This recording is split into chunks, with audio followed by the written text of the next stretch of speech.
Salut à tous, je vais vous faire une petite review et montage d'un moteur Option One brushless pour AEG. Donc en théorie c'est censé être 1000 fois mieux qu'un moteur high torque standard qui marche déjà super bien, faut dire ce qui est quand même. C'est une espèce de réplique de King Gams il me semble et qui marche super. Mais apparemment le brushless c'est l'avenir, ça consomme la moitié, ça chauffe pas, ça tourne à 46 000 tours, donc il va falloir essayer. Le packaging il est vraiment sympa, c'est bien protégé, on dirait de la mousse mémoire, donc ça c'est pas mal pour le transport. A noter que ça m'a été envoyé par power6.com, comme d'habitude super sérieux, super sympa, les prix sont corrects, donc vous pouvez y aller. Le moteur, c'est tout en alu CNC, hein. C'est tout en alu CNC, la cage est en alu CNC, l'axe est en alu CNC, le pignon est en acier CNC. C'est un pignon serti, mais c'est marrant en fait parce que c'est pas un pignon en D. Je sais pas si vous voyez ça. C'est pas en D, mais il y a quand même une vis qui retient le pignon sur l'axe. Donc c'est curieux. Bon, ça fait une sécurité en plus, on va dire, pour pas se retrouver avec le pignon qui se barre dans la gearbox et qui fout le bordel. Donc tout est bien en CNC, ouais. C'est bien, le cul du moteur est en CNC, tout est en CNC, c'est très joli. Voilà. Donc je vais vous faire le petit démontage pour vous montrer ce que ça donne. Là on est sur une base de VFC Avalon qui est vraiment super. J'en suis super content.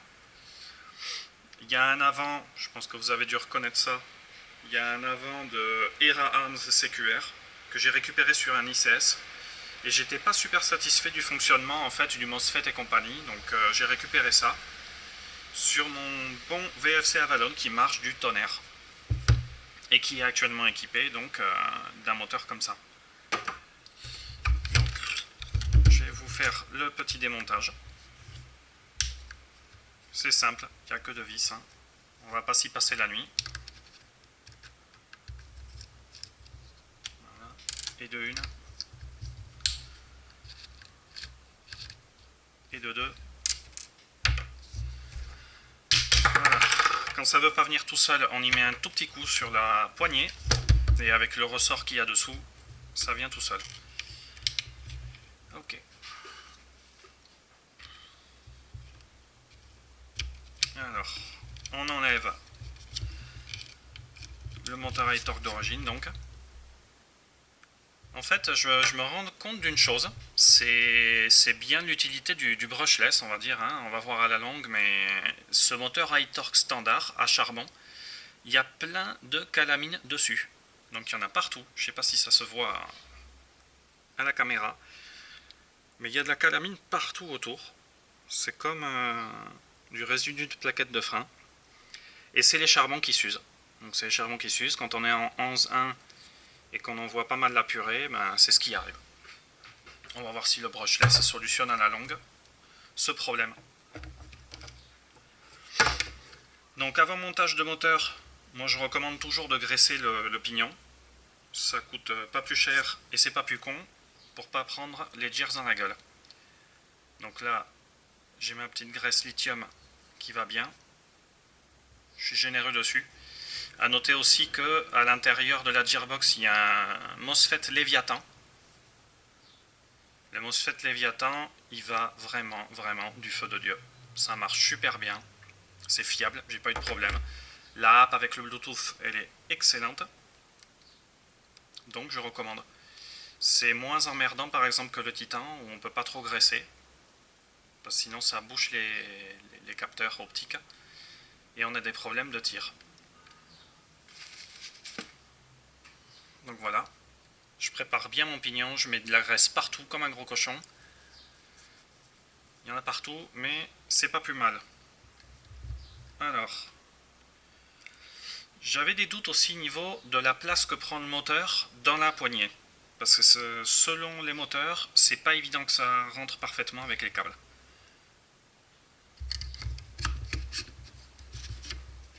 Et là, bah, pour le coup, c'est absolument parfait. Ça force pas. Il n'y a rien à dire. On va reconnecter les câbles. Hop.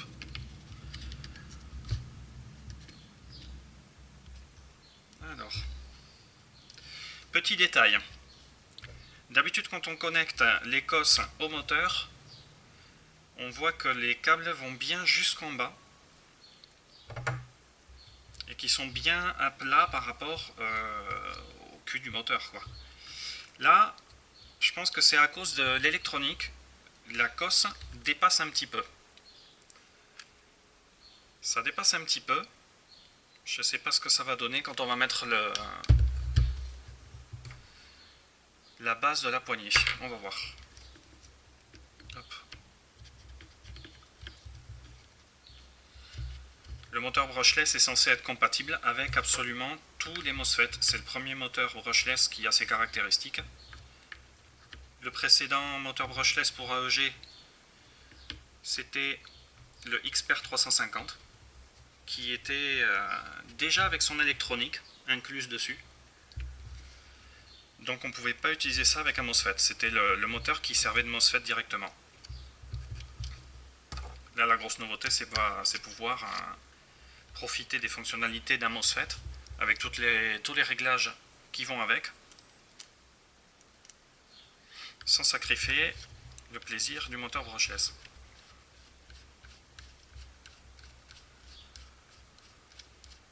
Voilà. Montage aux petits oignons. C'est facile, ça prend 5 minutes. Alors sur cette réplique, voilà, j'ai une crosse CRS,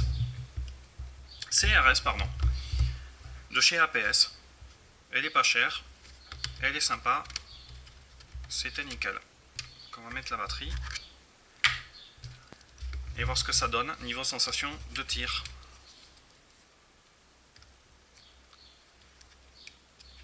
Et surtout si le Léviathan va bien reconnaître le moteur brushless, parce que ça c'est le gros doute. Donc ça fait quand même plus de 100 € pour un moteur. Ça commence à faire un budget déjà. Donc il manquerait plus qu'en plus ça ne marche pas. Ça, ce serait vraiment con. Donc un petit semi. Et ça marche parfaitement dès le premier tir. C'est génial. Donc ça, c'était le gros doute qu'il y avait sur ce moteur. Il y a des gens sur internet, sur les forums, qui disent que sur le Titan, le signal est trop rapide. Et du coup, le moteur brushless ne reconnaît pas le signal envoyé par le MOSFET. Mais là, je veux dire, je suis en pré-cooking à 80%. Je suis en 11.1 1100 mAh, donc c'est pas une batterie de l'espace non plus. Mais ça dépote bien. Et franchement, la réactivité, elle est là. Hein. La réactivité, elle est là. Pas de doute. Hein. Je suis en binary trigger, donc ça tire quand j'appuie et quand je relâche. Et c'est vraiment top. Voyons. Ah ouais. Il y a vraiment un gros gain par rapport au moteur high torque. Ça n'a vraiment rien à voir. Hein.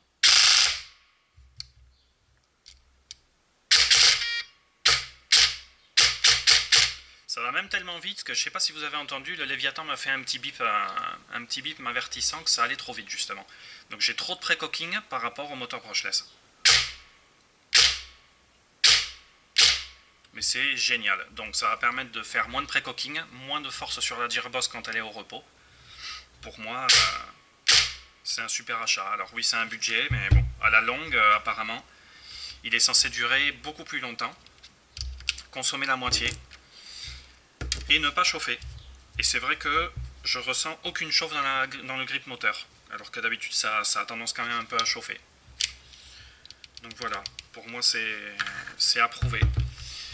Pour ceux qui veulent continuer à regarder un peu plus longtemps, j'aurais dû vous faire ça dès le début, mais bon, on va dire que c'est les premières vidéos, c'est comme ça. Je vais vous faire le comparatif avec le moteur iTorque. Pour vous donner une petite idée quand même de la différence entre les deux. Je pense que ce sera très notable en full. Peut-être pas autant en semi, étant donné que je suis en pré-cooking quand même à 70 ou 80% réglé sur le mobile avec le Léviathan. Bonne surprise, la longueur du moteur doit être vraiment bien calculée aussi par rapport à un Anaxolon parce qu'il n'y a pas eu de bruit aigu, j'ai pas eu à re-régler le moteur. Et il est à peine tiède, donc c'est super. On va remettre le moteur entre guillemets d'origine, qui est le moteur iTorque. Voilà. Donc l'Écosse, c'est bien l'impression que j'avais. Hein. L'Écosse, elles sont quand même beaucoup plus cachées, on va dire, par le cul du moteur sur un moteur standard que sur le brushless.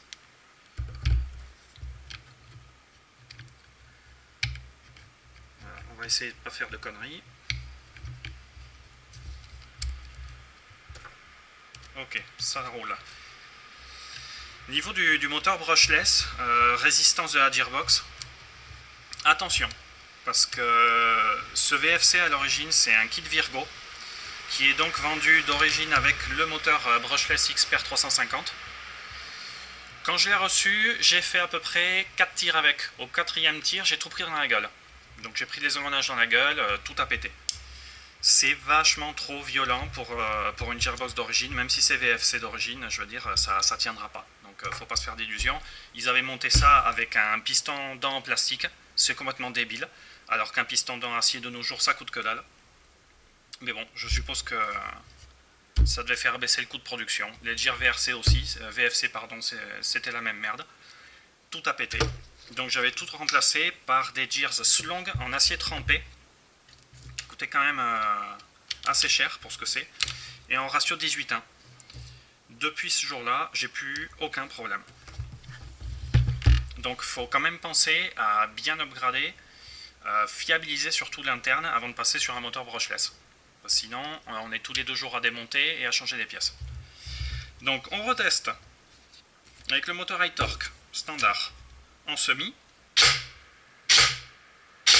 On sent qu'il y a une latence qui est bestiale par rapport au moteur brushless. Hein. C'est-à-dire il y a vraiment...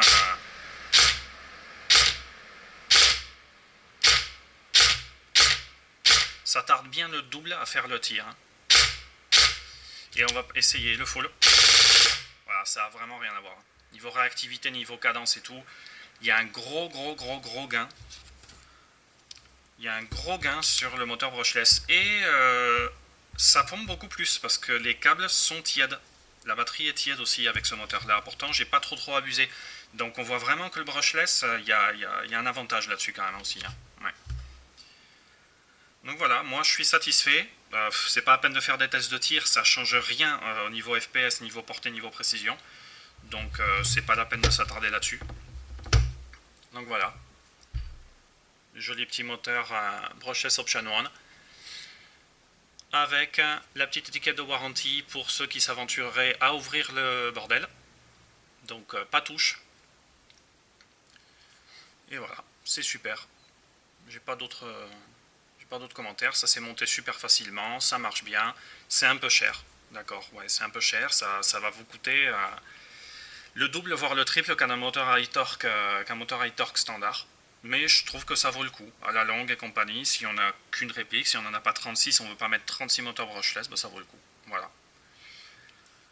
Et voilà, sur ce, ouais, voilà, avant de finir quand même, il y a un bon point, je trouve. Parce que ça, quand je fais de la mécanique sur les AEG, les moteurs normaux standards, on va dire iTorque, sont super aimantés. Et ça, quand on bosse, ça paraît con, mais quand on bosse, il y a plein de petits morceaux de métal qui viennent se mettre dedans. Là-dedans, il y a des ouvertures partout. Les outils qui se collent tout le temps dessus, les mèches à côté de la colonne, ça se colle, c'est chiant.